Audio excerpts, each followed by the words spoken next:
In short, it all starts with an aristocratic banquet. The music is playing, the nobles are chatting, young lords are trying to hit on girls. An ordinary evening of rich loafers. And then Lucian comes into the hall. The atmosphere instantly dies. Seriously. People react as if not a human had just entered the room, but a city raid boss. Everyone starts whispering, "That's him. Lucian Cronia. That's the one." Young nobles literally discuss him like a legend from horror stories, and not in a good way. One particularly talkative person starts telling the girl, "He's crazy. He's cursed. He even drove his own mother to suicide." Bro doesn't hold back at all. Gossip flies faster than magic arrows. The girl is already beginning to be afraid of a man she hasn't even really seen. Meanwhile, this genius decides to combine gossip with flirting. Type, "Forget about him. We'd better go somewhere together." It is at this moment that fate realizes that it is going to be very funny. Bam! The bottle hits him right in the head. The music turns off. The whole room freezes. A new arch begins. Our guy Lucian appears as the main villain of the season, and immediately gives out. "Even a dog doesn't behave like that during heat, you son of a bitch." Oh, they sailed. Bro didn't just hear the conversation. He decided to conduct a masterclass on correcting behavior. Bang! Another bottle kick. Bang! A kick. Bang!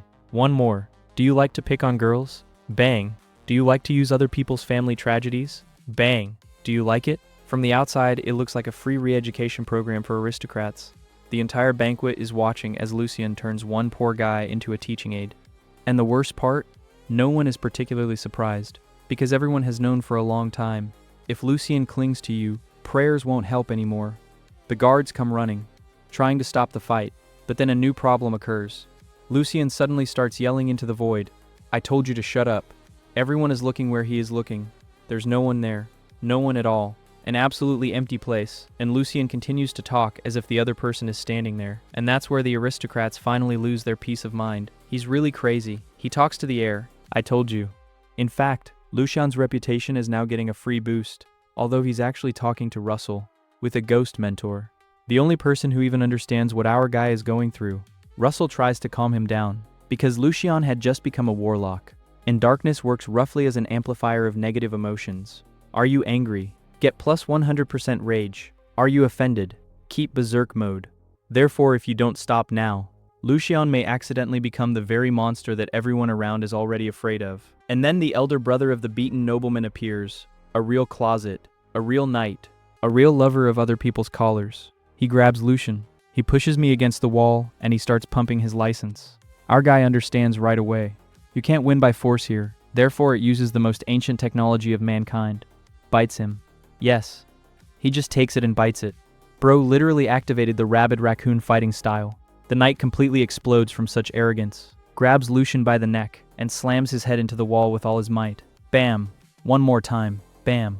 And that's where the real madness begins. Strange images begin to flash before Lucian's eyes. Rain, streets, smartphone, credit card. Objects that don't exist in this world at all. Our guy is hanging out, because she suddenly remembers. Is it haram? 29 years of life, modern Korea, past life. Bro understands that he is a hitman, and not just a hitman. He got into a novel, in that very novel, and the funniest part starts next, because he remembers his own role. Not a hero, not the chosen one, not the savior of the world. Of course not. Fate looked at him and said, "Congratulations, you're the interim boss, the one who will be killed later." Lucian remembers the plot. He will be betrayed in the future. He will be declared a villain. They'll kill him. The end of the story. Our guy looks at this information and gets a critical blow mentally. Why me? He didn't ask to see ghosts. I didn't ask you to become an outcast. I didn't ask you to turn into a villain. But that's exactly what happened. For 10 years, ghosts had been driving him crazy. For 10 years, the whole world thought he was crazy. And now it turns out that the ending has already been written in advance. A disgusting deal. And then the system appears. Because without a system, a hitman is not a hitman. The whole world freezes. Time stops. A choice appears before him. Submit to fate, or confront her. The clock starts ticking. Tick. So. Tick. So. Our guy doesn't even think for long. Because for the first time in many years, he began to feel happy. He's got a mentor. There was hope. There was a chance to live a normal life. And he's not going to give it to anyone. So Lucian raises his head and declares, "I will resist fate." At this moment, red threads appear around him. The system explains. Every red thread is a path to his death. Each red thread is a part of the script. Do you want to survive? Cut them. Break the plot. change the story, create a new route. In fact, our guy got the break a novel with your own hands mode. Time starts up again. Everything disappears. That leaves only Lucian and Russell. And then he takes the first real step, the first plot change, the first blow to fate. He looks at his mentor and says, "The teacher, I will study black magic." And at that moment, a blue thread appears between them. And then, chick, she disappears. The first chain of fate is broken. The first scenic rail has been uprooted. And our guy finally decides one thing. If Roman wants to make a villain out of him, then Roman will have to try very hard. Bro is literally being reborn right in front of our eyes. After all the events, Lucian finally makes a decision that changes everything. Russell, the ghostly teacher, looks at him and can't believe his ears. Because just yesterday, this guy was shying away from black magic like a cat from a bathtub.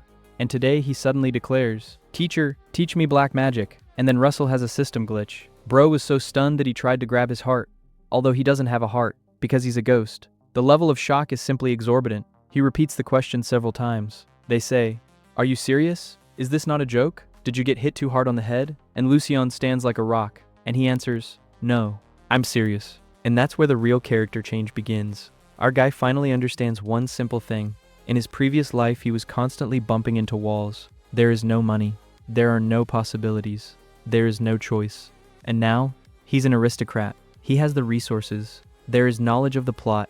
There is time. And the most important thing, there is a chance to change everything. So Lucian decides, to hell with fate, to hell with the novel. I'll write my own story.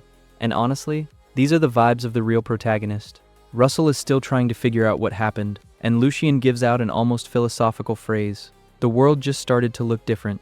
Bro literally opened a new tab of consciousness. But the teacher quickly stops him, because the student almost broke his head just now. First the treatment, then the magic.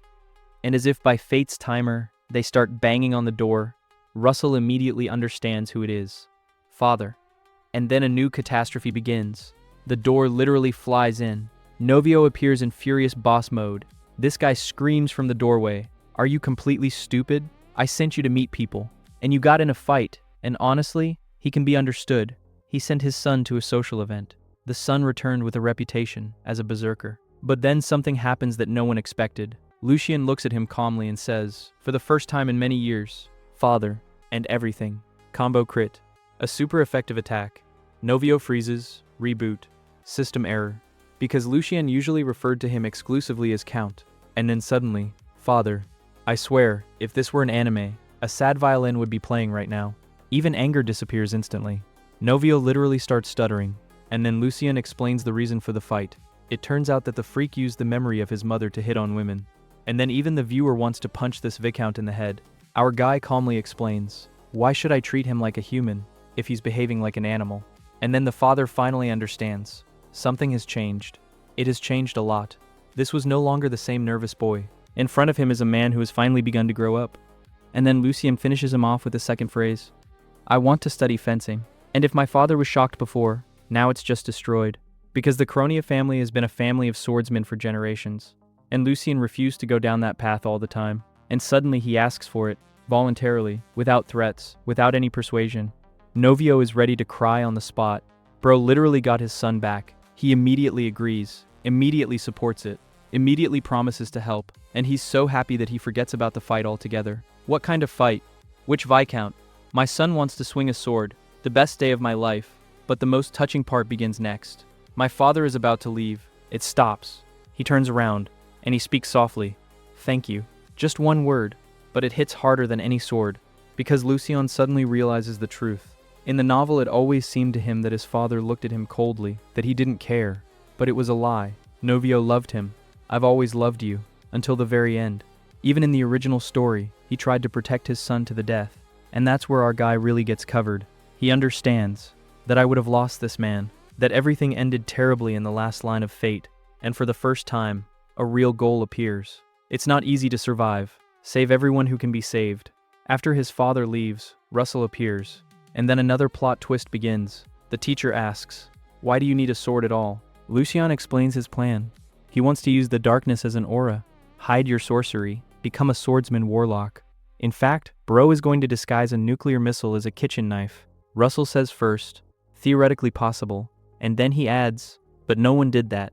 And then Lucian is about to argue, because he knows a character from the novel who could, But suddenly, Russell gives such a twist that even the reader blinks twice. He calmly declares, "I've been down this road before." What? It turns out that the old man himself was this madman. He combined the sword and the darkness himself. He himself has walked the path that Lucian is just about to begin.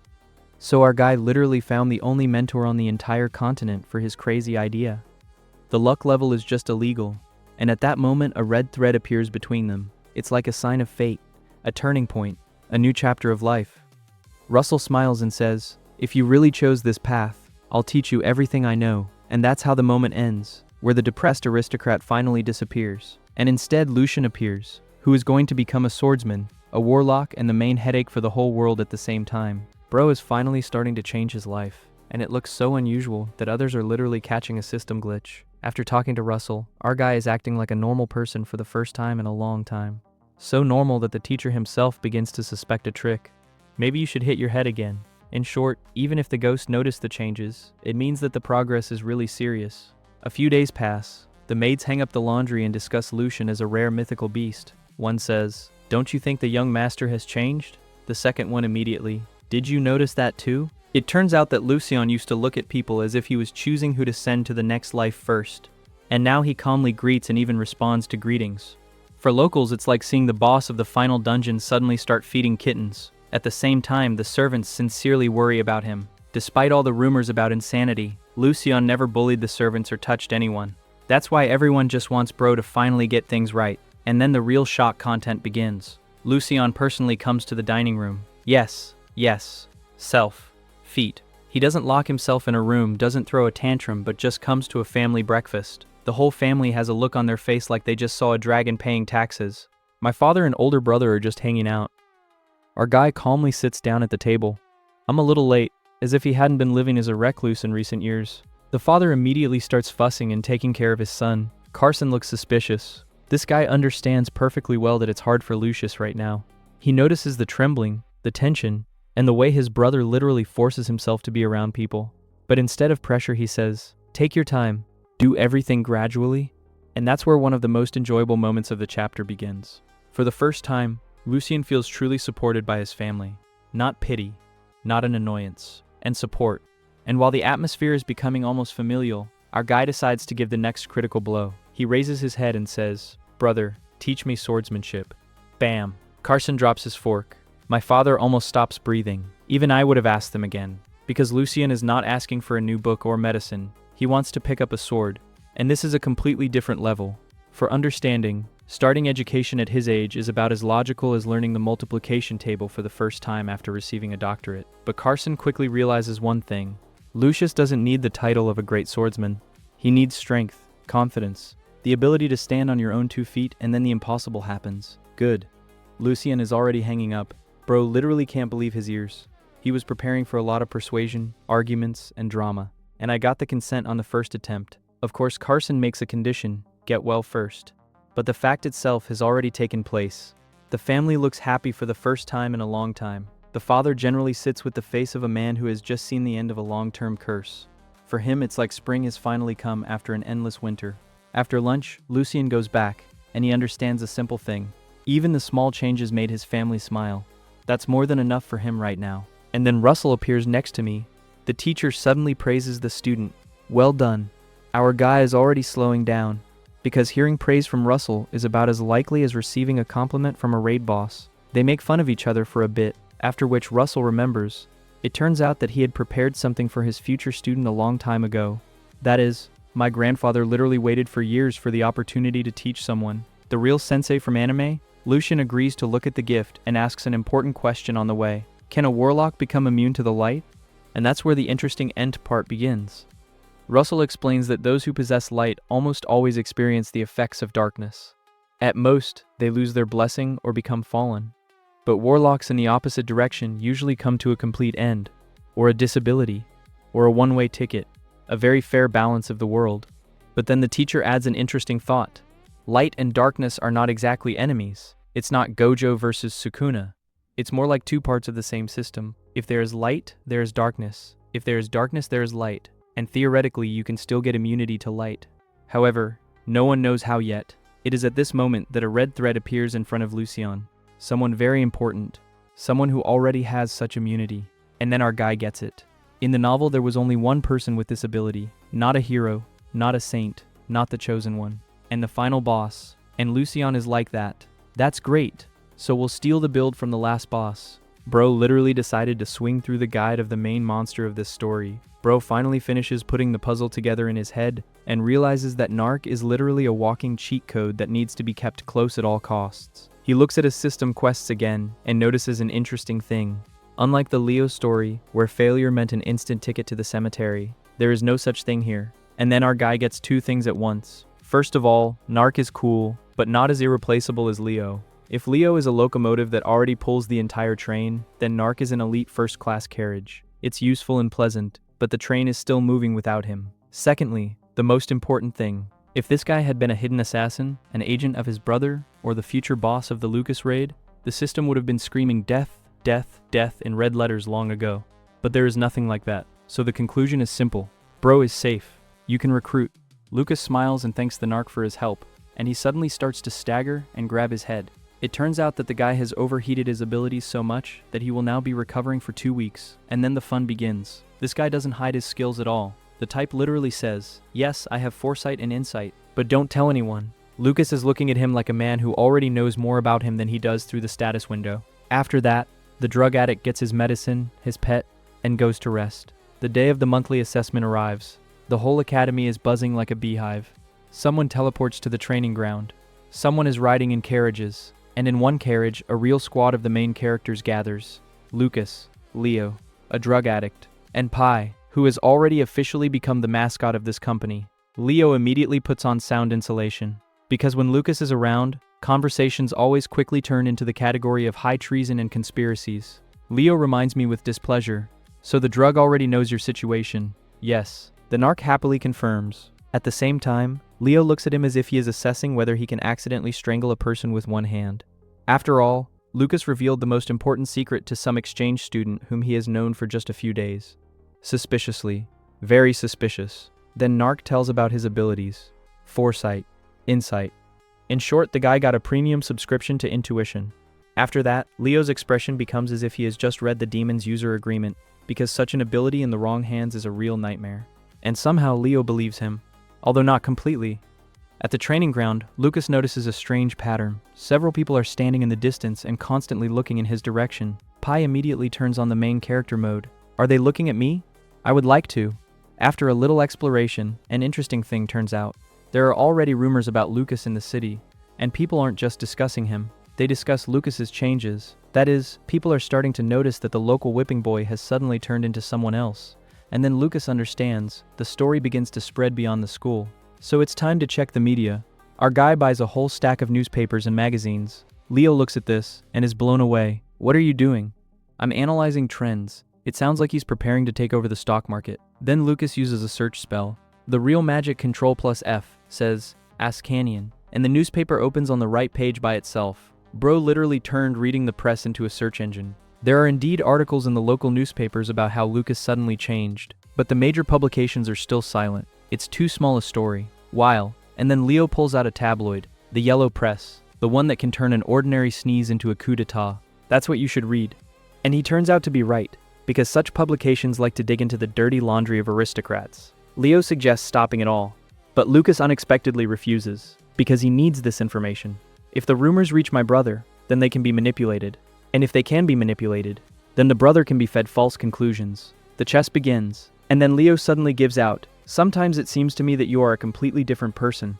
Ouch. A dangerous conversation. Very dangerous. Lucas internally catches the critical blow, but outwardly he remains calm. And he quickly changes the subject. 3 weeks pass. Our guy rocks out like an RPG hero after a series of side quests. My health has grown. The skills have grown. Luck is almost out of the negative zone. There was even a new trait. Charm. Yes. The same Lucas that everyone hated started to build up his charisma. The world has clearly gone crazy. And now comes the main moment.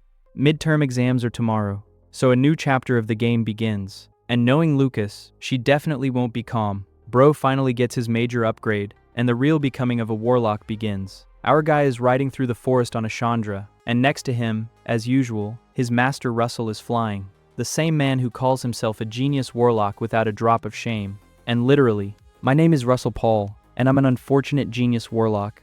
Bro has given himself the title of legend and doesn't see a problem with it at all. Lucian tries to tease him. That's what you called yourself, isn't it? And Russell doesn't even blink. Yes. And I also said that I chose you only because you are very smart. The self-esteem of this type is pumped to the maximum level. Then the lecture about black magic begins. It turns out that the main stat for a warlock is not strength, mana, or even talent, brain. According to Russell, black magic is a constant struggle with one's darkness. If the mind is weak, hello, fallen warlock. If you're strong, you can keep the darkness under control. And then the master suddenly declares that Lucian has already passed the most difficult part. Because for more than 10 years he lived among ghosts, endured their bullying, and did not go mad. That is, while others were undergoing some special training, our guy received a course of extreme psychotherapy from the Army of the Dead for free, a real hardcore mode. But then the fun begins. Russell says, "Now you need to feel the darkness," and grabs Lucian by the shoulder. The next second our guy realizes that something very bad is going on. An icy chill runs through my body. He looked like he'd been thrown out naked in the middle of a blizzard. Black smoke appears in front of my eyes. Chandra almost sets a high jump record out of surprise. And then the darkness returns back to the body. And then all hell breaks loose. Bro feels like someone poured acid inside him and decided to mix all the organs with a construction mixer. It literally folds in half. Sweat is pouring down. It gets dark before my eyes. And Russell stands next to me and says, "It hurts a little. A little bit. Little bit." This grandfather was clearly trained by anime survival instructors. But after a while, the pain really disappears. And then a new problem becomes clear. Every time Lucian uses up his supply of darkness completely, new darkness will return through the same adaptation. That is, the warlock receives a huge supply of energy, but sometimes pays for it with a subscription to suffering. But the bonuses are serious. If the magician is left without mana, then that's it. And after that, the warlock is still able to swing his abilities for a couple of days. Literally endless endurance mode. After that, the introductory course on how not to become the final boss begins. Russell lists the rules. You can't accumulate negativity. You can't use darkness against people for no reason. You can't just kill like that. You can't mock the dead and practice necromancy. In fact, the warlocks were given tremendous power and instructions from the series. Please don't turn into psychopaths. Then Russell decides to show the basics. He points to the tree, but then Lucian suddenly says, "No, I want to try it on a ghost." And that's when I realized, bro is really tired of being a victim. For more than 10 years, these creatures had been ruining his life. Now it's time to pay the bills. At first, Russell looks at him as a man who decided to go to the raid boss for the first time, but then he agrees anyway. A snap of the fingers, and a crowd of ghosts immediately gathers around. It was like someone had given away free tickets. One of the old acquaintances even starts to grin. They say, "Oh, it's been a long time." But a second later, he is grabbed by the scruff of the neck, and he understands that something is not going according to plan today. Russell explains. People usually can't see or touch ghosts, but the darkness can, and that's where the real magic begins. Lucian closes his eyes, feels the darkness inside, gives an order. Darkness obediently flows through the body, and suddenly it appears on his hands. Black smoke begins to swirl around the fingers. The ghost sees it, and instantly panics. Literally. This guy starts stuttering and begging for mercy. Because for ghosts, a warlock is like the appearance of a protagonist with a legendary weapon for mobs. Russell is generally falling apart at this point, because beginners usually don't control the darkness that easily. And Lucian does it on the first try. It's like I've been doing this all my life. And now comes the moment of truth. Hit him. Lucian doesn't even think. He had been waiting for this moment for more than 10 years. The darkness surges forward. The black smoke stretches out into a long whip. The whip.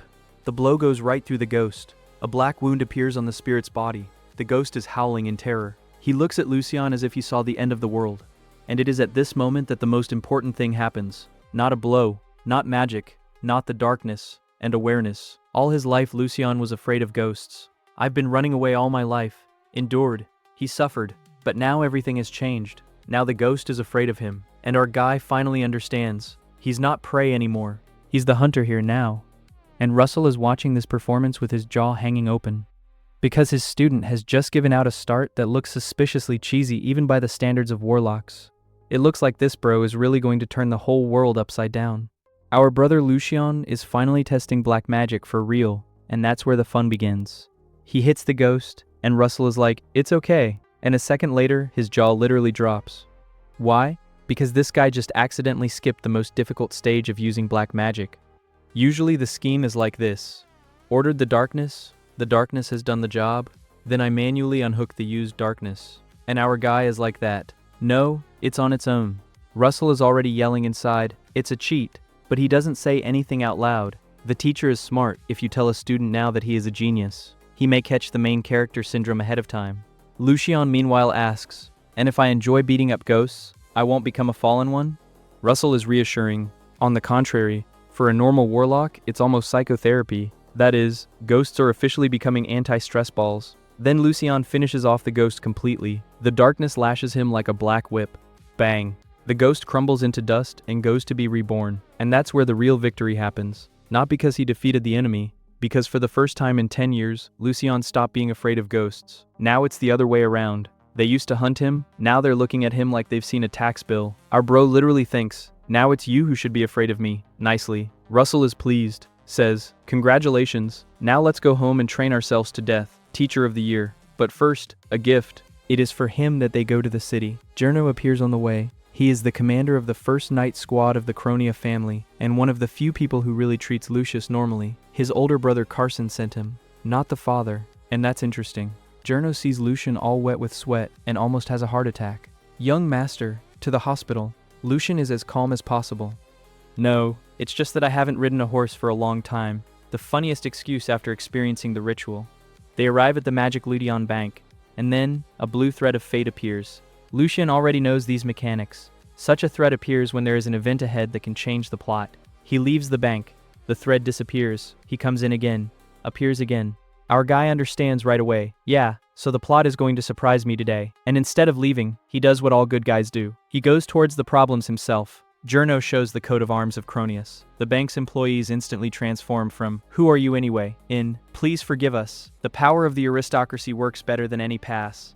According to Russell's instructions, Lucian files the documents as a substitute recipient. The recipient is Russell Paul. The item is box number 14. Russell smiles mysteriously. It's the only such thing in the world. Lucian is already mentally opening a loot box of legendary quality. An employee brings a heavy metal box. Our bro is already reaching out to her. And then, an alarm siren starts blaring throughout the bank. Even Russell is hanging out and gives out, "Robbers!" That is, literally at the moment of the opening of the legendary gift. The plot turns on the GTA mode. The chapter ends exactly on this cliffhanger. Iron shutters close the whole bank. Lucian isn't even surprised. Of course, the blue thread didn't just appear. Russell is absolutely thrilled. Who's robbing the magic bank anyway? It's like attacking the Pentagon with a kitchen knife. The problem is that for some reason the guards, the legendary bank mercenaries, are not visible at all. Everyone understands that some kind of murky scheme is going on. The enemies have a cheat. One of the robbers is a female magician. She calmly announces, "Don't move. This is my territory now." And all employees with guns are literally knocked out. Russell explains instantly, "It's a barrier mage. The thing is extremely nasty. As long as you stand inside her barrier, she's almost invincible." Truth, he notices one joint. The barrier is kind of unstable, so there is a weak spot. Meanwhile, Russell remembers, "By the way, open the box. I have set up such a protection that it can only be opened by darkness. Thanks for the advance warning." Our guy secretly releases the darkness into the box, and then Jerno turns around abruptly. "Young master, did something happen just now?" Lucian's heart starts to play drum and bass. Fortunately, the smoke had already disappeared. Jerno puts it all down to nerves. Russell laughs. "Don't worry about it. Black magic is much less noticeable than ordinary mana." Lucian mentally, "Could you have said that before I almost died?" And then the funny thing turns out. The leader announces the purpose of the robbery. They need it. A metal box. And it shows the dimensions. Lucian slowly looks at the box in his hands. Well, awesome. It turns out, in the original story, the box was supposed to be stolen today. That is, the blue thread did not lead him here by chance. The box opens inside. It's just a pair of feather-shaped earrings. Lucian and Russell put it on quickly. As soon as the earrings are in the ears, several things are happening at once. Earrings draw in some of the darkness. A tattoo in the form of a watch appears on the back of the palm. The blue thread, it's tearing up. Fate is officially receiving a critical blow. What kind of artifact is this anyway? Russell finally explains. It's a unique thing, the only one in the world. She shows it, how much negativity the warlock has accumulated. For an ordinary person, a tattoo looks like a watch. For Lucian, it is literally an indicator. A little more, and you will become a fallen one.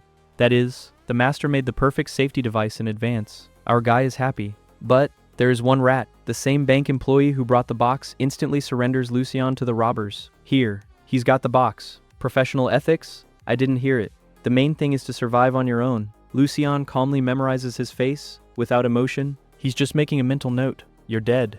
A very calm person. Lucien's plan begins. The leader approaches. Young master, give me the box. Lucien does the most brazen thing possible. He drops the box on the floor, and imperceptibly commands the darkness. Stand still. Now the box is literally glued to the ground. The leader tries to lift her up. It doesn't work. It stands like a Mjolnir for the unworthy. Why all this? Lucien noticed one oddity. The barrier magician. It doesn't move at all. Not a step. While the others are running, our guy makes a conclusion. She guards the place where the barrier formula is hidden. That is, it is enough to make her leave, and the barrier will remain unprotected. That's why he specifically makes the box unaffordable, so that she could come over and see for herself. It's brilliant. Jurno is not sleeping either. While everyone is distracted, the knight has already figured out the place where the formula is hidden. Lucien calmly asks, "How much longer?" He smiles happily. "I've already found it." And the next second, bang, he stabs the sword into the floor, releases an aura. There is a sound like a huge glass dome bursting. Barrier, it breaks down. The barrier magician is literally... What? The robbers understand instantly. The plan failed. The leader grabs the box. He screams, "Retreat!" But Jurno is already at his side. The sword flies straight at the head. It would seem that everything, but the leader is still not new name. He deflects the blow with the dagger, and activates the smoke bomb. Disappears. Jurno doesn't have time to catch up. Why isn't the knight chasing? Lucien asks. You could have caught him. The answer is as chivalrous as possible. My job is to protect you. Don't chase criminals. The priority is the young master. Lucien is even a little disappointed. He wanted to question the leader, because now the main question remains open. Were they really after Russell's box, or is it a coincidence? Chapter finale. Sees only one person, the same employee, the same snitch. He's smiling, and with a very bad smile. The kind after which disturbing music usually turns on in anime. The rat has already signed his own sentence. Debriefing at the bank after the robbery, Lucien first interrogates the bank's management. How many metal boxes do you have in general? B, more than 50. That is, the ringleader actually grabbed his box by accident. Lucien is internally. Yes, sure, coincidence. We believe it. He's not buying this story for a second. The blue thread appeared for a reason. The earrings are saved. Fate is broken. Our guy is going over the events. In the original, he almost certainly had to lose Russell's gift, but now everything has gone the other way. Such is the fate. You should have lost, Lucien. Not today. Now he has a unique artifact, the only one in the world. Hours of negativity. For any warlock, it's almost a cheat code. The rat's verdict. Standing in front of Lucien are branch manager. The same employee as a snitch. They're both practically swimming in their own sweat, especially the rat. Our guy is quietly drinking tea, exactly calmly, because a real aristocrat finishes his tea first. Then he ruins his career. Lucien speaks in an absolutely icy voice. I was thinking about what to do. The employee's soul is already leaving the chat, and then the phrase, the final boss of the nobility arrives. You didn't insult me. You sold it. The Cronia family. The room gets 20 degrees colder. The employee starts babbling excuses. Young master, I'm an accident. I am. Lucien doesn't even raise his voice. Shut your mouth. And everything. No slaps in the face. No more torture. No, I'm going to kill you. He just passes the case to the main office, because his father would destroy this guy himself, better than any punishment. Russell is already beaming. Here, this is my student. Our bro finally understood the power of an administrative resource. Even Jurno was blown away. The knight walks next to me and can't stand it. That was wise, because old Lucien would have already staged a bloody spectacle. The new Lucien simply issued the person a lifetime ban from the profession, and he did it as legally as possible. It's scarier. Returning home, our guy goes straight to Novio. But before that, he asks an important question to Russell. Is all this by any chance related to you? Type, maybe the master did something again 200 years ago. Russell shakes his head. No. Then they both realize one funny thing. They don't know much about each other at all. The teacher only knows, this guy hates ghosts fiercely. Lucien knows, this grandfather likes dramatic surprises too much. The best description of childhood. Lucien says, I just had a long puberty. Russell almost falls over. Bro, you've been psychologically destroyed by ghosts for more than 10 years. You look like a rabid wolf. And you name it, prolonged adolescence. This is Saitama's level of self-irony. Antonio is the best grandfather. The butler greets me at the door, and it literally glows. Young master, you came to the master yourself. This old man is happy. Lucien. Stop talking weird. Antonio. I would tell the whole country about it. Shortly. Grandfather is a fan of Lucien, and he doesn't hide it at all. And Novio? At first he thinks Carson has come. When he finds out it's Lucian, literally spits out tea. Yes, this is such an incredible event, because before, his youngest son almost never came to him on his own. And the sweetest thing, Novio's first question, not, why did you come, but is he even safe? Dad hides his feelings as badly as a tsundere from a romantic anime. Family conversation. Lucian comes in. He begins to officially apologize. Novio immediately interrupts. Stop it, we are father and son. Just come.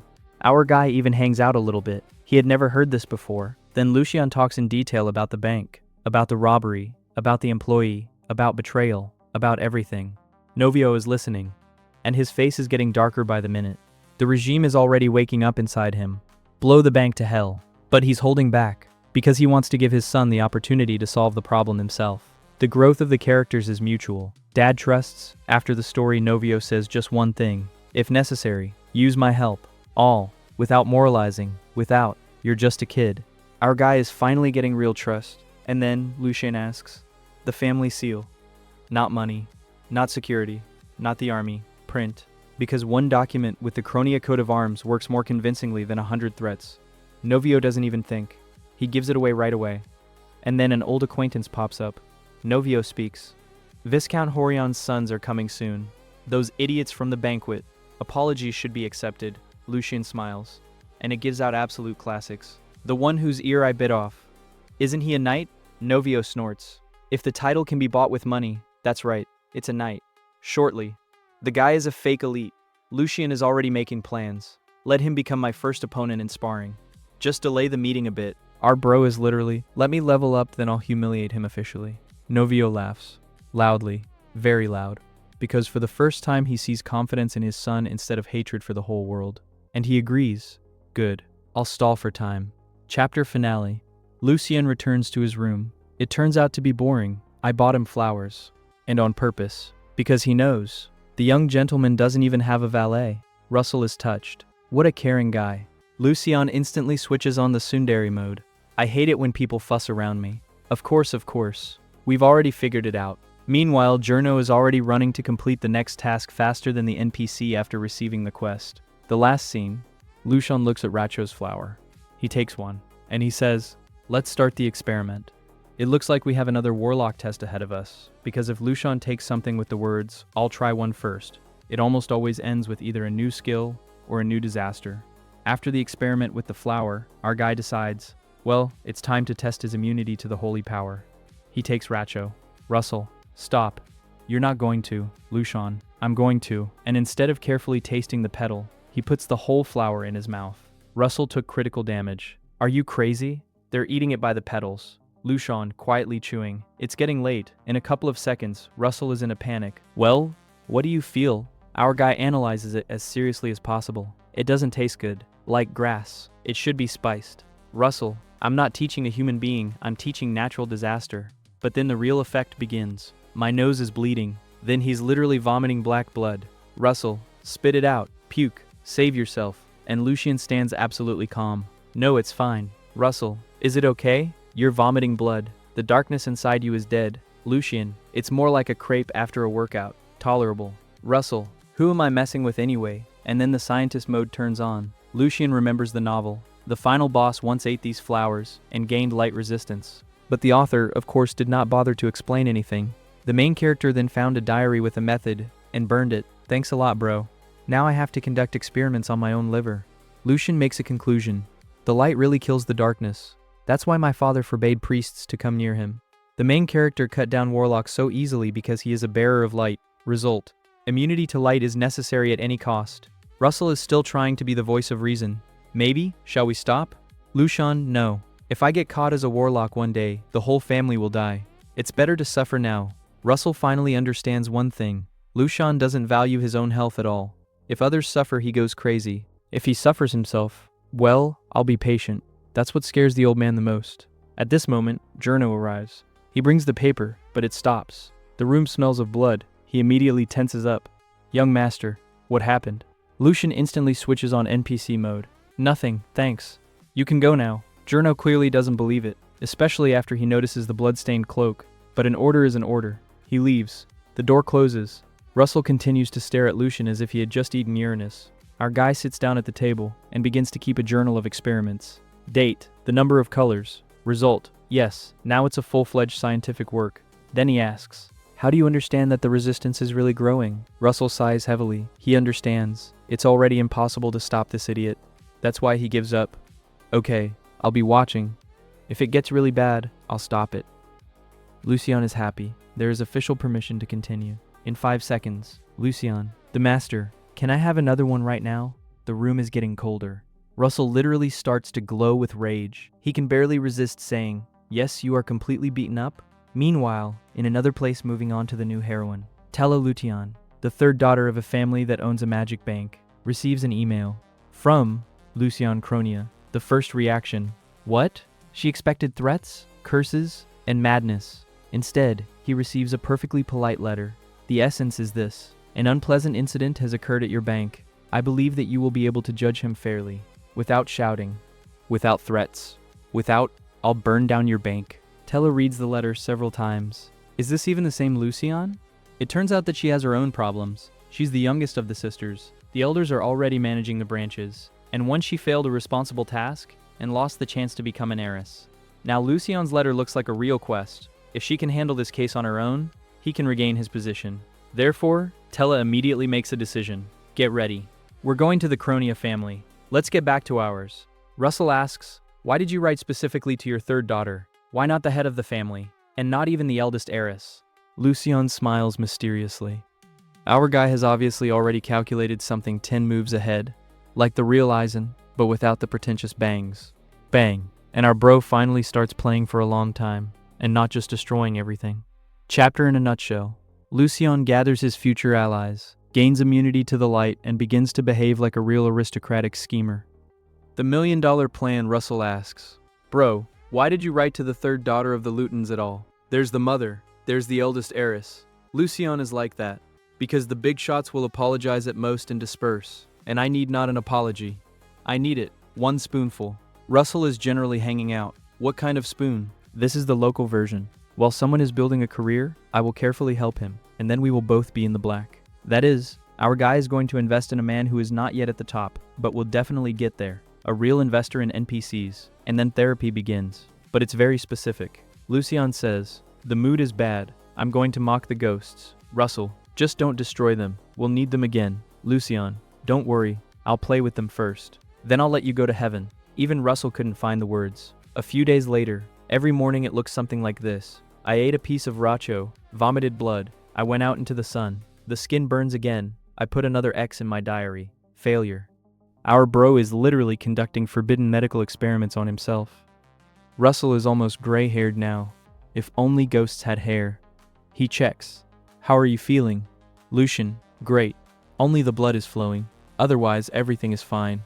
Russell, will I ever outlive him? But Lucien doesn't give up. He talks calmly. Light kills warlocks. The main character is a light user. It means, greater than I'll just stop dying from the light. Level logic. If the poison kills, we will eat it every day. Workout number 2. Now Russell switches to a new torture. Stop eating flowers. Drive the darkness faster. Because right now, Lucien is controlling the darkness like a beginner in the game. While casting, the opponent has already managed to get married, raise children, and die. How does black magic swing? Very simple. Chasing the darkness, you're driving again, one more time, until the brain starts to melt. Black magic doesn't swing with muscles. She's rocking mental stamina. In fact, it's like endlessly training your reaction in an anime until your brain says, Master, can I die already? Our bro is already progressing. There's more darkness now. He already knows how. Making a whip, change direction abruptly, attack the ghosts, miss on purpose. The ghosts, triple AA. He started again, and they run away like extras from some solo leveling when the main character gets new skills. Russell is still unhappy. The speed is dropping. The darkness is boring. She's complaining. Yes, even the darkness itself is already like this. Master, can I skip these pauses? Lucien tries to justify himself. I was checking the progress. Russell, no one will wait in battle. Lucien, fair enough, but there is one problem. Train to walk and control the darkness at the same time. This is a separate kind of masochism. Yesterday, he crashed into a tree, got bruises, smashed his head in. Blood started flowing, he repeats it again today, because otherwise he won't learn. The current mode, Dark Souls plus walking training at the same time. And finally, Tella Lution arrives. This is where the real political arc begins. Who is she anyway? No one yet, but after a few years she will become the head of the Lution family. It is she who will raise the magic pot to the top 3 of the entire empire. In the novel, she was mentioned in just a couple of lines. But Lucian already knows her future. Therefore he thinks, while everyone is looking at the current leaders, I will invest in the future winner. A real investor before the advent of venture funds. The first meeting, Tella enters and freezes. This wasn't the rumored psychopath standing in front of her, but he's very calm, very polite, almost a shy guy. Russell is just dying of laughter next to me. Ha ha ha, look at you. I almost caught ghostly goosebumps. Lucian pretends not to hear, because the mode is on now. A normal aristocrat. Tella sincerely apologizes for the incident at the bank, and Lucian immediately indicates the position. I don't need a scandal, but I'm not going to pretend that nothing happened either. It's a very mature move. No hysteria, no threats. And then Lucian begins his main performance. He looks away, embarrassed. He scratches his neck. He speaks softly. I chose you, because you're my age. Tell me, huh? He continues even more awkwardly. It was difficult for me to address people, because of the way I used to be.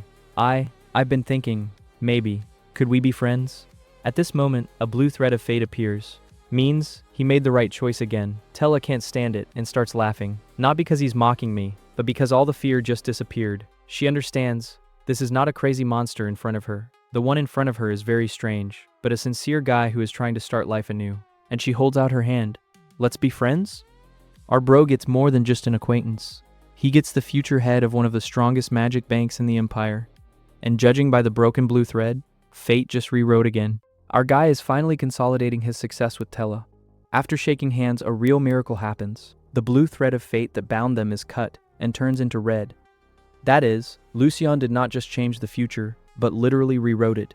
It seems that these strange hints about red threads really work. But then it gets even more interesting. Tella suddenly says that she feels awkward. In her opinion, she was the only one who benefited from this meeting, and she did not give anything in return.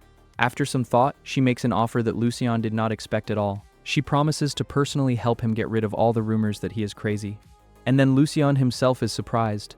Bro was only hoping to nudge the future head of the Lution family in the right direction, and then enjoy the fruits of her success. And he got a sincere ally, who decided to take his side. Tella honestly admits that at first she also considered him dangerous. She thought the letter was just a clever excuse to make fun of her. Russell even agrees mentally. To be honest, the plan really started that way. But now Tella sees a completely different person in front of her. She understands that all the rumors were lies, and sincerely wants to correct her mistake. Our boyfriend thanks her, although inside he doesn't know how to react at all. For a person who hasn't had much contact with anyone for years, such kindness turns out to be stronger than any magic. Then Tella notices that Lucian looks too pale. Of course, she doesn't want to talk about it directly, so she comes up with a beautiful excuse. They say she urgently needs to return home. Russell gets it right away. She just noticed that you're barely alive right now. Tella says goodbye, promises to bring something delicious next time, and leaves. As soon as the door closes, Lucian instantly relaxes. He unbuttons his collar, ruffles his hair, and begins to breathe deeply. Bro has survived ghost attacks, calmly eats flowers of light that make him vomit blood, but an ordinary conversation with a girl knocks him out more than any boss. He looks at his trembling hands and repeats in his mind, people, they're not ghosts at all. Meanwhile, Tella goes home and discusses the meeting with her maid. She immediately asks if Lucian is really as crazy as they say he is, but Tella just smiles. Not at all. All these rumors are complete nonsense. After a moment's thought, she suddenly compares him to a stray kitten. And not just as a kitten, but as an injured one. She is sure that Lucian was incredibly nervous and mustered all his courage just to ask someone to be his friend for the first time. After that, she decides to immediately talk to her mother about what happened, and our guy doesn't have time to rest at all. Russell suggests asking Carson to reschedule the training, but Lucian immediately refuses. He puts on his favorite hooded cape. He feels almost naked without it, and heads to the second training field. Carson and Jerno are already waiting for him there. Lucian politely greets his brother, thinking that sword training is about to begin. Carson looks at him for about 5 seconds and gives the greatest instruction of the century. Run. Our guy doesn't understand what's going on at first. A huge training field in front of him. No sword, no techniques. But it's useless to argue. He starts running, runs half a circle. This? Endurance test? Russell makes the most surprised face. Who told you that? Just run, and the real death marathon begins. 1 lap, second, third, fifth. Sweat is already pouring down. Lucian is tearing off his hood, and Carson is not going to say the cherished stop at all. but Russell gets high from what's happening. He states that a strong mind is impossible without a strong body, and it is best to train to control the darkness precisely when the body is completely exhausted. Bro literally turned into a coach from hell. Lucian is mentally ready to strangle his own teacher, but he continues to run, because she remembers what she's doing it all for. He needs strength. He needed to defeat Viscount Horion and prevent his fate from falling into the abyss again. Finally, Carson says, "Stop," and Lucian immediately falls face forward. It just turns off. But this turns out to be just the beginning. Carson calmly explains that now there will be such runs every day. Until Lucian can safely withstand such a load, he won't even see any sword. It's only now that our guy realizes that his brother wasn't going to teach him the technique from the very beginning. First, he's going to turn his body into a normal human weapon. Lucius wants to protest, but he has no choice. He agrees. When Carson leaves, he even allows himself a barely noticeable smile. He was finally convinced that his younger brother was really serious. But Lucius is only dreaming of rest again. At night, Russell begins the second part of the training. Now we need to learn how to control the darkness even more precisely. During the day, you can control it while driving. At night, hold objects for a strictly defined number of seconds. Russell explains that real black magic must work at lightning speed. Used, disappeared. No one even had time to figure out what had happened. For the first workout, he orders the chair to be lifted. Lucian has a hard time getting the darkness to follow the command. My head is literally splitting after an exhausting run. The chair rises. 5 seconds. Bang. He falls back to the floor. Russell explains that now Lucius needs to learn how to precisely control the duration of magic and give multiple orders at the same time. In fact, this is the equivalent of a double and triple spell for ordinary magicians. Lucian gives the command to lift the chair again, and then the unexpected happens. Instead of the usual silent submission, he suddenly hears the displeased voice of the darkness itself. "I don't want to. Our guy is just hanging out." It looked like his magic had just decided to start arguing with his master. In short, our guy is starting to have some kind of new level of warlock leveling. Lucian is going to practice holding the darkness and picks up a chair, and then suddenly darkness, he starts talking. Not Russell, not a ghost, it is the darkness. She's literally whining. "I don't want to, I'm bored." Lucian wakes up instantly, and then an even stranger thing happens. A red thread appears that connects him to this darkness. Even Russell is in complete shock. Bro, who has studied black magic all his life, now just freezes like a Windows XP computer. He begins to frantically recall the theory. Usually the scheme is simple. You're giving an order. The darkness performs. You turn off the darkness. But Lucian's, there has never been a third point at all. And then Russell gets a terrible thought. Perhaps Lucian had never ruled the darkness. Maybe it was the darkness that voluntarily obeyed him. For a warlock, this is so abnormal that Russell almost has a stroke. He quickly tells Lucius to focus and explains. It looks like he's looking at an analog of a divine beast. Just not light, like the priests, but dark. Our guy, of course, is awesome. I'm actually a warlock. But there is no choice. The darkness continues to act up, and asks to return everything as before. Russell says the only thing that comes to his mind. You need to choose a uniform and give it a name. Lucian doesn't think for a long time. Once upon a time, a fox is depicted on the coat of arms of the Cronia family. Come here, Rada. And then the red thread breaks. Black smoke gathers into a small fluffy fox cub with blue eyes. And the first thing a new pet does, he starts admiring his own paws. Bro was literally born 5 seconds ago and is already happy that he can walk. Russell looks at this and doesn't know how to react at all. He was expecting some kind of legendary 9-tailed monster, but he got a little black fox cub. Meanwhile, Rada calmly declares that he has always been by Lucian's side. Didn't show up now. He wasn't called up. I was literally born with him, and it was he who kept Lucian from falling into darkness all these years. Lucian himself is already freaking out. All those voices he'd heard when he'd been haunted, it wasn't a hallucination. It was Rada who encouraged him and did not let him completely break down. It turns out that our guy had been living next to his own reasonable piece of darkness for 10 years and didn't even know about it.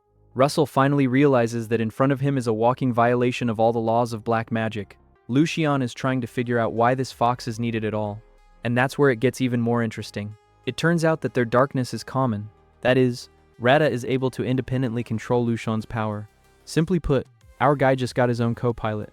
Lucian immediately decides to check it out. 7 seconds. Rada happily agrees. Lucian lifts the chair with the power of darkness. The fox cub controls the time, and everything works perfectly. But it's at this moment that Russell suddenly screams, "Catch a chair!" Lucian automatically grabs him, and the door of the room swings open. Novio and Carson burst in. They felt a powerful surge of some unknown force and immediately ran to check if the youngest son was alive. While Lucian is trying to figure out what's going on, The chair falls right on his head, the perfect first impression. Novio immediately rushes to his son. Carson looks around the room carefully. Both admit that they felt such a cold and terrible force that they had never felt before. Russell quickly explains to Lucien that a huge amount of darkness was released at the birth of Rata. It was impossible to hide such a wave. And now the most dangerous thing begins. Carson notices a black fox cub hiding behind Lucien's leg. For the Cronia family, the fox is a symbol of the family. But the black fox, this already looks like a very bad omen. Carson looks directly at the animal and coldly asks, "Lucien, where did this fox come from?" After the appearance of Rata, Lucien's life becomes even crazier. During another training session, Darkness suddenly declares, "I don't want to, I'm bored." Our guy wakes up instantly, and then something like, "It wasn't in the script" begins. A red thread appears around him, and the darkness itself begins to take the form of a living being. Even Russell, who has studied black magic all his life, literally falls into a stupor. It turns out that he had never seen such a thing. The more he thinks about it, the scarier the conclusion becomes. Lucien's darkness does not require constant monitoring at all. Instead of ordinary magic, it's more like a human's relationship with a divine beast, only on the contrary, dark. Russell realizes that the situation is unique, and tells Lucius to choose a shape for the creature and give it a name. Our guy doesn't think for a long time. The coat of arms of the Cronia family depicts a fox, which means there will be a fox. "Come here, Rata." The red thread immediately breaks, the smoke clears, and a small black fox cub with blue eyes appears in front of them. But instead of a majestic sacred beast, it turns out to be literally a black fluffy potato on 4 paws. Russell looks at him with the face of a man who expected a dragon and got a kitten. Rata himself is generally happy. "I have paws, real paws." Then it gets even more interesting. Rata claims to have existed since Lucien was born. All these years, it was he who kept the master from turning into a fallen warlock. When Lucien heard strange voices telling him to hold on, they weren't hallucinations at all. That's what Rata said all the time. Bro literally worked as a personal psychologist for free for 10 years. The most pleasant discovery comes a little later. Rata can control Lucien's darkness. Not completely, but to help her follow orders. In fact, our guy gets a built-in assistant who takes over some of the control. They immediately conduct an experiment. Lucien orders the chair to be lifted, and Rata is responsible for holding it. The chair is perfectly suspended in the air for exactly 7 seconds. It is at this moment that the door opens. Novio and Carson enter the room. Russell screams in panic to grab a chair. Lucien automatically catches him, with my own head. The chair crashes into his forehead. The rat is beeping. Russell is almost dying of laughter. My father and brother don't understand what's going on here at all. They only felt a huge surge of unknown force and rushed over to check on Lucien. Their attention quickly turns to the black fox cub. Carson immediately asks, "Where is he from?" Lucien answers as calmly as possible, "I picked it up." Rata immediately begins to resent that he is actually not a fox, but fortunately only Lucien hears him. Novio allows him to leave the animal and then leaves with Carson without finding out the reason for the strange energy. After that, Russell finally explains the main bonus. Rata and Lucien literally share the same darkness. The stronger one gets, the faster the other develops. Moreover, Rata helps the new darkness adapt almost instantly. To put it simply, our guy just got a cheat code for leveling up. The next morning, the real pain begins. After yesterday's training, Lucien can barely get out of bed. Everything hurts. Even moving is hard, but no one canceled the training. Rata, meanwhile, behaves like a child who is interested in absolutely everything. Why do people close their eyes at night? Why does Lucien stumble all the time? Why is Racho flower so scary? When Lucien takes out a poisonous plant to boost his resistance again, Rata goes into a real panic. "Don't eat, it's caca." But our guy is already swallowing the poison. After a few seconds, he starts vomiting blood as usual. Rata is terrified. Russell just sighs with relief. The poison is not transmitted to the fox cub. After that, the butler Antonio appears. No anonymous curses this time. He receives a real letter from Tella Lution. And here, for the first time in a long time, Lucien is pleasantly surprised. Tella writes that thanks to him, she got an important opportunity and also publicly told everyone at the banquet that they were friends. That is, the girl did not just agree to be friends, but already began to protect his reputation. At the end of the letter, she invites Lucien to accompany her to a banquet in honor of the birth of the divine beast. It's at this point that Russell literally jumps up. "Don't tell me you're going to the banquet."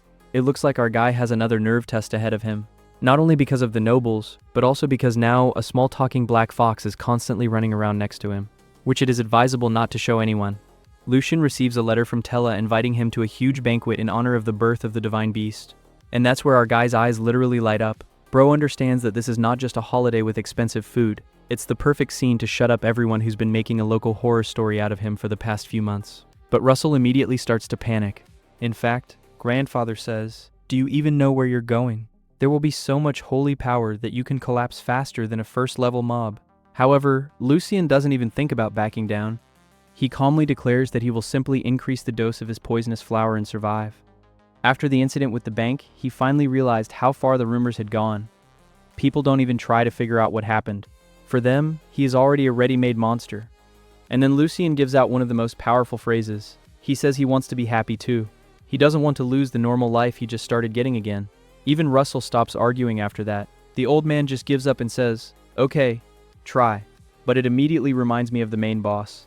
Getting permission from Novio will be more difficult than completing a secret boss raid without a healer.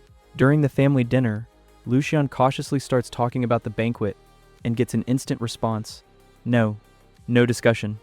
Carson also fully supports his father. These two now literally look like two final bosses who have closed the passage further. Russell is completely fading away. Yes, this is not a father and son, but an impregnable fortress. Meanwhile, Rada is generally living his life. The fox cub was forbidden to enter the dining room, so this little genius is just hiding in Lucian's shadow. Bro literally opens stealth mode like a real ninja, and then he starts whining that he's interested in tasting meat. Our guy discreetly drops a piece under the table. Rada is happy as if he has received a legendary artifact, but Novio continues to stand his ground. He asks, "Why do you want to come to this banquet so much?" And that's where Lucian gets his trump card. He talks about what happened at the bank. It turns out that the employee knew perfectly well that in front of him was the heir of the Kronia family, and he turned him over to the bandits anyway, because the rumors have done their job. Everyone around them already thinks Lucian is a cursed monster.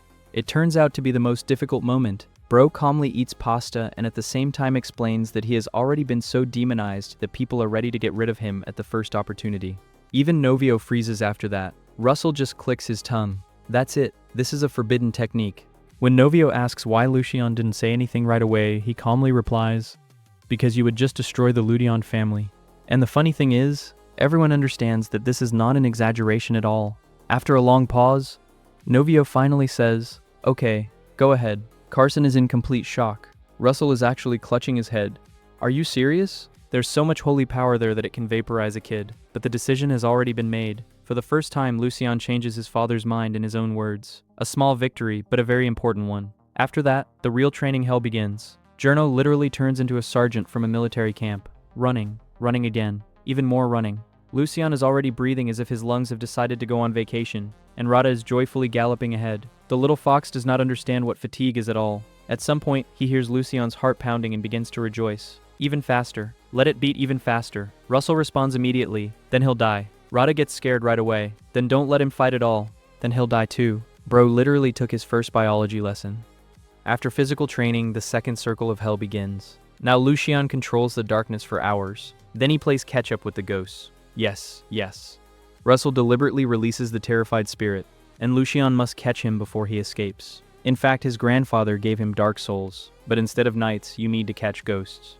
Each time, Lucian almost grabs the prey, and every time, literally a couple of centimeters are missing. And in the evening, Russell's favorite torture begins, lifting furniture with the power of darkness. 3 seconds, 5 seconds, 7 seconds. Are you at least 1 second late? Get a lecture for 10 minutes. When Lucian and Rada finally manage to hold the chair perfectly, Russell beams like a child. Great, now let's move on to the desk. Lucian just falls to the floor. Bro doesn't even argue anymore. A few days pass like this. Every morning begins with Lucian eating his favorite poison. Rada throws a tantrum every morning. Don't eat that. Every day, Journo makes him run faster. Every day, Russell wakes him up with the words, "There are only 50 repetitions left." And one day, Lucian gets so exhausted that he begins to control the darkness, right in my sleep. Russell gets scared at first. Then he realizes that the student is actually using magic without waking up, and he is absolutely delighted. Our guy is literally pumping up a passive skill. 5 days pass. Lucian is already noticeably getting faster. Almost catches ghosts. Rada is an ideal way to control the darkness. Their teamwork becomes so well coordinated that they work like two players, ideally closing a raid. In short, the synergy is almost at the level of Ultra Instinct. And then one morning, Lucian habitually comes to practice and sees a full training room. He doesn't understand what's going on at all. Journo comes out to meet him and asks in surprise, "Young master, why did you come at all?" It turns out that yesterday Carson canceled training and gave him the day off. Our guy was just so tired over the last few days that he completely forgot about it. Russell looks at him with the face of a man who has just seen a legend. Why are you looking at me? I didn't forget anything to you. Even Rada starts making excuses. Rada didn't hear it either. Lucian just sighs heavily, but he quickly realizes that once he has free time, it's time to do something else. Bro turns around and goes to the city. It seemed like it was time to prepare for the most important banquet of his new life. After a few days of training, Journo notices that Lucian is gone again. The knight just sighs heavily. Our guy still talks to himself sometimes, or rather to Russell, whom no one sees. From the outside, it looks as creepy as possible, so strangers still find it strange. But Journo has known the truth for a long time, and is only happy. Compared to what Lucian used to be, now it's heaven and earth in general. Meanwhile, the other knights begin to discuss their younger master. One is worried that they accidentally scared him. The other even admits that for a long time he did not understand how to talk to him. In short, grown men behave as if they have seen a rare Pokemon, but Journo quickly brings everyone back to reality. He recalls a recent incident when an unknown force appeared near Lucian's room. The whole room immediately falls silent. After all, if someone was able to get so close to the heir of Cronius, it means that their security gave a huge crack. And then the knights all start shouting their motto, "We are the swords of Cronius." After that, they rush to run with such enthusiasm, as if the war starts tomorrow. Meanwhile, our guy finally gets a well-deserved day off. Well, almost. Instead of resting, Lucian puts on a raincoat and goes to the city. Russell immediately asks, "Where are you going?" Lucian responds as calmly as possible. He needs to buy more rachos before the flowers fade. After all, without this poisonous herb, he literally would not be able to resist the holy power. Russell immediately suggests just asking for the servants, but Lucian refuses. Bro doesn't trust anyone at all. Any request will reach Novio immediately, and he doesn't need any unnecessary questions right now. At this moment, Rada appears. Hearing the word Racho, the little fox immediately panics. "Lucian, don't walk towards death." It looks like Russell has already filled the kid's head with his horror stories. Lucian just rolls his eyes. "Teacher, stop teaching the child all sorts of nonsense." Russell pretends he has nothing to do with it. Rada reluctantly hides in the shadow of the Lucifer, continuing to show with her whole appearance how much she hates this flower. On the way, Russell suddenly remembers the news about Viscount Horion. It turns out that after that legendary ear bite, his son now has hearing problems. Our guy just smiles contentedly. Karma sometimes works faster than the judicial system. But then it gets more interesting. When Lucian leaves the estate, Russell suddenly asks to turn off the main road, because there's an ambush on the right, and it's not simple. There are so many bandits there that they are clearly waiting for someone in particular. Our guy understands everything right away. It seems that Viscount Horion was so offended that he decided to make a second attempt. But then Lucian has an even more unpleasant thought. If the bandits know when he's leaving, so there's a rat inside the mansion again. Bro immediately remembers the old betrayal of the servants, because of which he stopped trusting anyone at all. The mood drops sharply. Darkness is even beginning to seep in around him.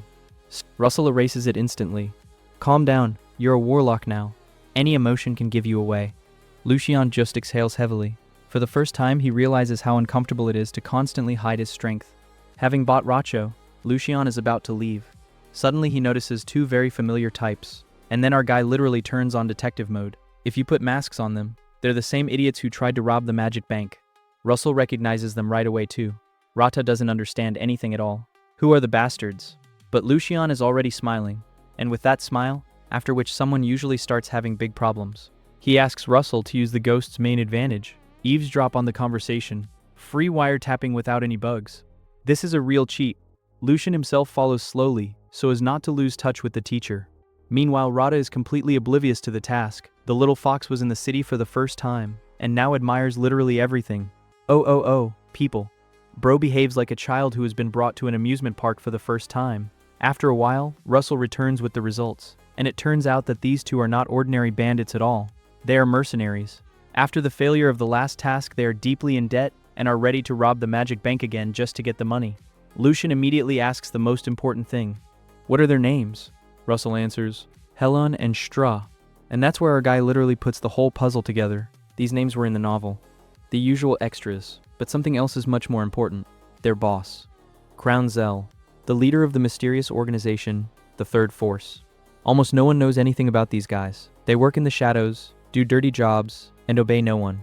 And then Lucian understands. And why even look for people from scratch? You can simply buy a ready-made organization, When Russell understands what the student is thinking, he is not even surprised. "You're going to hire them, aren't you?" Lucian nods calmly. "What do I have besides money?" And it's hard to argue. Our guy is the son of one of the most influential people in the Empire.